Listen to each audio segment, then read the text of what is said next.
I have two pieces in Hot Apple Cider, and they're based on my two books, 7 Angels for 7 Days and The Valley of Cancer. Both pieces describe a very devastating day I went through. And yet, on the other hand, it was a very special day because of the remarkable way that God's grace came to me. The first story I called, "It Was Then That I Carried You." And that, of course, is a line from the famous Footprints poem, which is very meaningful to me. The person, if you remember, the person looks back on his life and he sees only one set of footprints during the worst of his time. And then the master assures him that it was then that I carried you. So my story is about a camping trip my first husband and I took in the Australian outback. We had a wonderful time, but he suddenly suffered a cardiac arrest. A stranger appeared out of nowhere, it seemed, and came to me and told me he'd come to look after me.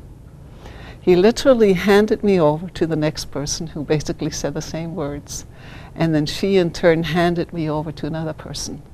And I got this incredible feeling that I was being carried through that day. It almost seemed like the whole day had been planned and these people were put in place for a reason. Someone has said, when you're in a desert place, you will find God's grace in the faces of those who love and obey Him. My other piece is called Hurtled into the Valley, and that was the day that I received a diagnosis of cancer, now nearly 12 years ago. Again, a devastating day, shock and tears and sadness, but again, these touches of God's grace just permeated the day, and I knew that God would always also see me through this valley.